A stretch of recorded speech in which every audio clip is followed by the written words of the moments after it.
Everyone, welcome back to the Live to Inspire podcast. This is now episode 7, and today I wanted to discuss resilience today.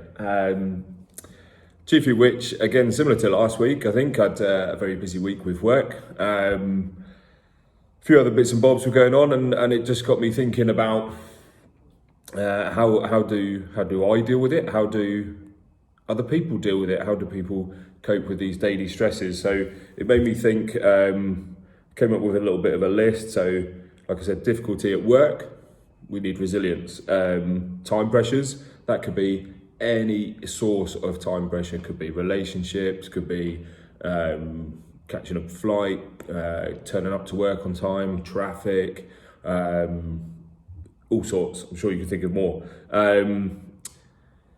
Working longer hours or longer days, that's a massive sort of stressor. I know personally in the past, I've been in the gym at sort of like 4:30, 5 a.m, come back, shower, get ready for work, spend all day at work, and then I'll probably be training again in the evening. Again, that's a work-life balance, which I spoke about last time, but does produce, is a stressor, so it does require resilience. I think the biggest sort of umbrella term for all of these are unexpected circumstances, things that are out of our control, and the impact that can have on us, whether it be directly or indirectly, and it almost stems from other people's behaviours potentially. Could just be an environmental factor, but if you were thinking or you thought about like I said, being late for work because of traffic, that's an external factor that is totally out of our control, would or potentially could cause high stress levels, anxiety, and the impact that has on us. That's not your fault, that's an environmental one, which is an indirect factor, but would require us to be resilient in terms of managing that stress and that situation. So to move forward with it, resilience is defined as the ability to recover quickly from difficulties. That speaks for itself really. The ability to recover quickly from difficulties. And again, like I said, those factors, those difficult factors can be from anywhere at any time. A quote from Robert Schuller. I think he wrote a book. I'd have to double check it, but it's very common for me. It's a quote that I really like. Tough times don't last, tough people do. It's very clever, but very simple. Tough times don't last, tough people do. So to apply that to resilience, personally, my levels of resilience are, I believe, through the roof. Chiefly of which, going through the Olympics, going through the whole selection process. I had a message from one of the coaches the other day about a few factors which were all resolved, no issues, just someone reaching out and sort of touching base and asking a few questions, which was really nice to have almost a civilized conversation around similar topics. As well with bobsleigh, one of the problems or one of the factors of the sport, the nature of the sport, is that potentially you can crash. And believe you me, I've done that a few times and it does hurt. Some crashes are obviously better or worse. But the general gist is that you are potentially going to be going at 70 to 80 miles an hour, either on your shoulder or your head. So you could get ice burns, concussions, broken shoulder, etc. There was a chap that I slid with, he was part of the team, he was another brakeman, he was in the Navy. He almost lost his life as a result of a bobsleigh crash. I'm sure I could get him on if people wanted to hear his story, because the man is unbelievable, and I feel very privileged to have met with him and worked with him. He did have a crash. He was in intensive care and he actually came back and he raced as well. So massive amounts of resilience to him. What happens though when you crash? Obviously, you end up at the bottom of the track or the lowest point. You make sure your driver's okay. You make sure you're okay. Check the sled's okay, and if everything's all good, touch wood, you get in the sled, or you get the sled back on the truck. You take it back to the top of the track, and you then go again. So you don't really have much time per se to think about what's going on or what's happened, or it's a massive amount of adrenaline, and the resilience you just develop it, and it's only almost the aftermath of the event where you can step back and reflect on it. Excuse me. So that's one of my top tips is, again, I've learned a lot about this recently, is that when things are very much internalized, the resilience can be very difficult to establish. So I think it's a skill, don't quote me on it, but if you are able to step out of that situation and then look back in, that will allow you to potentially get a greater perspective of it. There was a chap I listened to on his podcast as well. He mentioned about someone describing a problem to him. What should I do about this or about that? And actually, the thing is, I think for a lot of people, you actually know a lot more than you realise, or you know how to deal with these situations. But because you're so caught up internally, what this gentleman did was effectively copy what this person had said to him, and asked that person what they would do in that situation. So copy the situation, ask it back to yourself. People say, "Oh, I'm just asking for a friend." Maybe you are, maybe you're not. But if you are able to externalize those factors and actually ask yourself, how would I deal with that? How would someone else deal with this? What advice could I give them? That's probably the advice you should give yourself. So that's one strategy of developing and coping with situations and building a resilience. There are other ones, tenacity, one of my favourite words, just the absolute refusal to give up on anything. That's a massive one. Personally, I love proving people wrong. I love proving myself wrong. Like I try and find my limits and then go beyond them. We did a team deadlift world record for 24 hours. I think we burnt nearly an average of about 18,000 calories each. It was absolutely revolting, but I've been in the gym for many years and I've never trained more than, I suppose, 3 hours. So to do intense deadlifting for 24 hours was tough, but the tenacity and resilience, obviously, to get through that was there, and carried on, and we managed to do it. So that's one way, try and develop your tenacity. Point number 2 would be collaboration. It's quite an interesting one. So try and create a support network around you, and not just through social media. Social media is potentially a great platform when it's used correctly, but if you are isolated, or you're lonely, or you're single, or whatever the situation is, a support network can be of huge benefit. There was a celebrity, Carl Pilkington. He said that Snow White had the best amount of friends because she had 7 friends.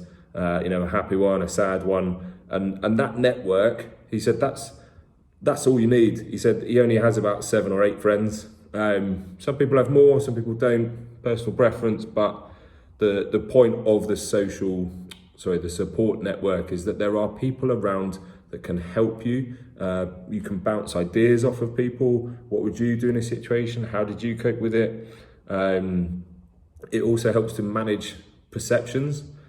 There's a very common factor of prejudice, levels of prejudices, and how one would want to interpret a situation versus actually the reality of the situation. People can have rose-tinted glasses sometimes, or a blinkered view, very narrow vision, rather than having a lateral or a wider perspective. And the social context of that, so balancing between the social context and the perceptions, bouncing ideas off of your friends within your social networks will all contribute to collaboration. So if you can collaborate with other people, that will also help to develop your resilience. A big one I always go on about, point number 3 is your vision, which sort of encompasses your purpose.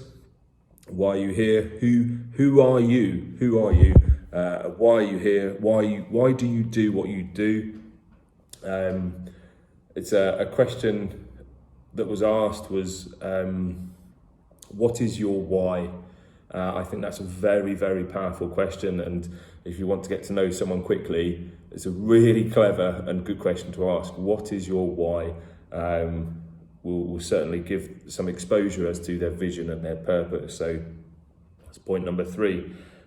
Point number 4 is composure. Now, again, I think this is one of those ones which is easily said, more easily said than it is actually done. So to have composure, to regulate one's emotions, to control stress and anxiety levels. I mentioned, I think last week, in episode 6, we talked about balance. Sometimes happiness only exceeds because there's sadness. Rich or wealth only exists because of poor, so on and so forth. So there's a balance, and to maintain composure during situations, it can be really, really significant. And to stay calm and be in control during those situations when everything is potentially going wrong, or something has gone really, really well, and you're like, I don't know what to do because it's gone effectively too well, or more than you have anticipated or expected. So that links back to, I think it was episode 2, possibly, on happiness, where the reality far exceeds your expectations, massive amounts of euphoria. So point number 4 would be to maintain composure. Number 5, in terms of developing our resilience, is reasoning. So to develop our ability in terms of problem solving, anticipation, and then creating a plan. It's one of those, again, it's a lot easier said than done. To personally, in one's ability to solve a problem, experience does come into play with that, having had past experiences of said or similar events and outcomes. It gives you a much better understanding of possibilities and an action plan that you could utilize in order to develop resilience and to develop a potentially negative situation into a positive situation.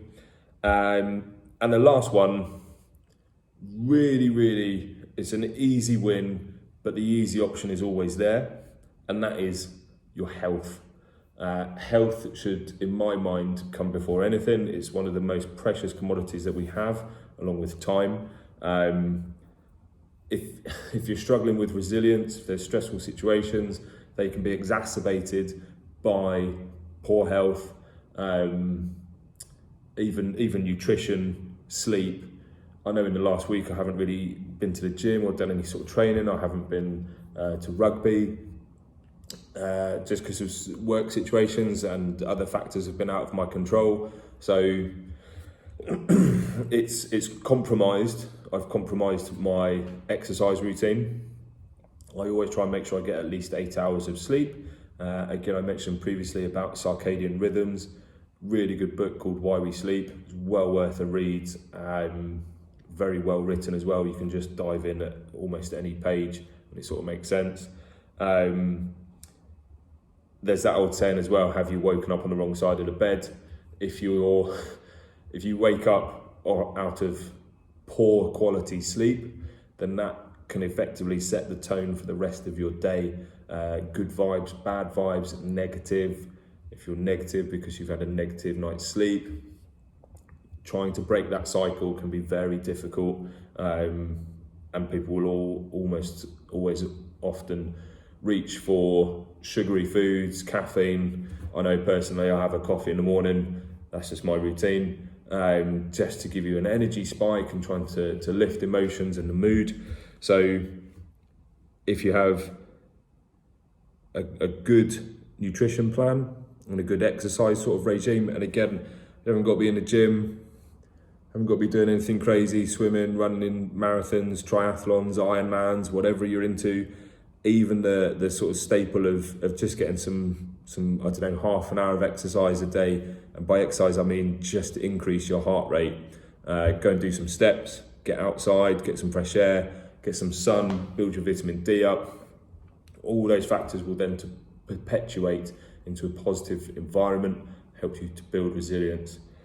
So to sum up the 6 points, and in terms of the sort of domains of resilience, number 1 is tenacity. Number 2, collaboration. 3, your purpose or your vision. 4 would be composure.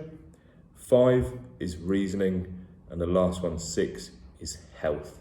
So I would fully recommend, if you're struggling to develop or improve, or maybe even you want to enhance your resilience, just take a look, review. I always write things down. Again, I've got my pen with me, always making notes. I started journaling. Really helps to potentially put things in perspective and just try and focus on maybe one of those 6 factors. So they are, again, tenacity, collaboration, vision, composure, reasoning, and health. So I do wish you all the best. I know potentially, obviously, I think in the UK at the moment, there's Storm Eunice. Could be potentially life-threatening from what I've seen. I hope everyone is safe. I hope everyone is staying healthy and everyone is doing okay. So believe in yourself. Remember, tough times don't last, tough people do. See you in the next one.